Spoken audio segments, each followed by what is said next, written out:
Speak, speak, thou fearful guest, who, with thy hollow breast still in rude armour dressed, comest to daunt me.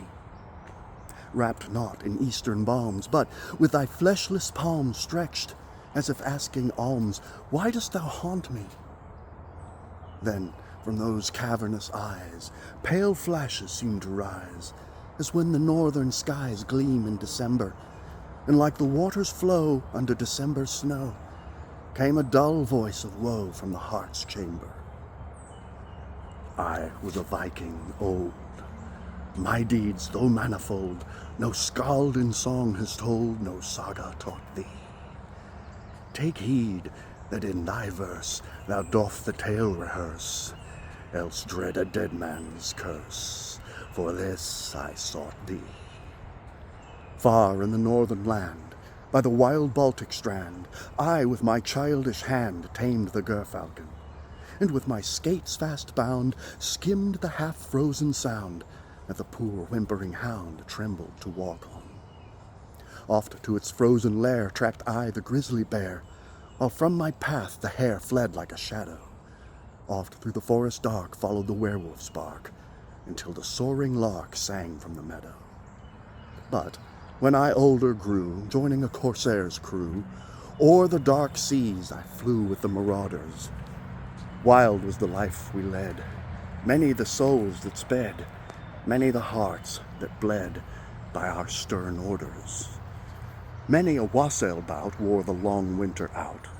Often our midnight shout set the cocks crowing, as we told the berserk's tale, measured in cups of ale, drained from the oaken pail, filled to o'erflowing.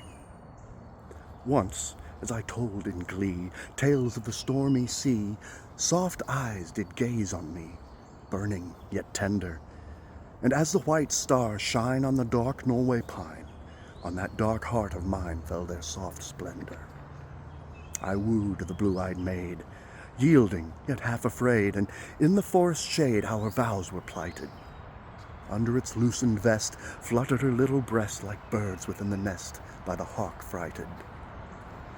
Bright in her father's hall shields gleamed upon the wall, loud sang the minstrels all chanting his glory.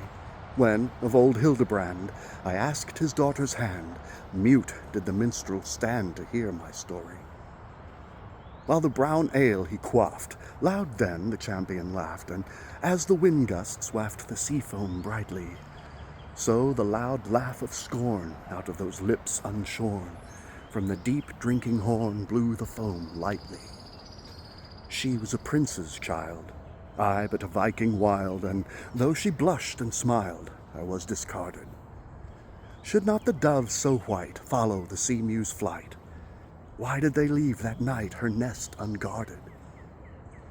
Scarce had I put to sea, bearing the maid with me, fairest of all was she among the Norsemen, when on the white sea strand, waving his armed hand, saw we old Hildebrand with 20 horsemen.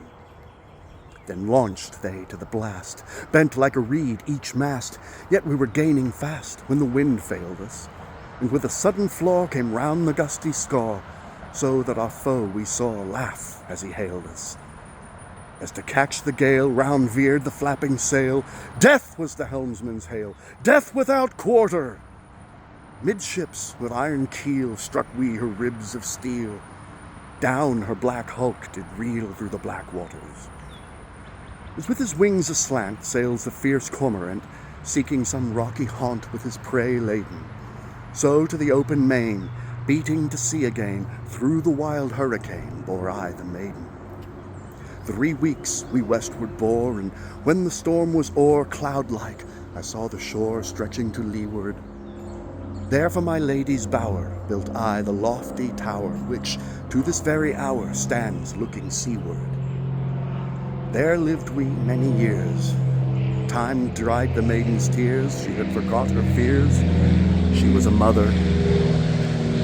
Death closed her mild blue eyes, under that tower she lies, ne'er shall the sun arise on such another. Still grew my bosom then, still as a stagnant fen, hateful to me were men, the sunlight hateful. In the vast forest here, clad in my warlike gear, fell I upon my spear. Oh, death was grateful. Thus, seamed with many scars, bursting its prison bars, up to its native stars my soul ascended. There from the flowing bowl, deep drinks the warrior's soul. Skål to the Northland, skål! And thus my tale has ended. Of course the plane had to go by.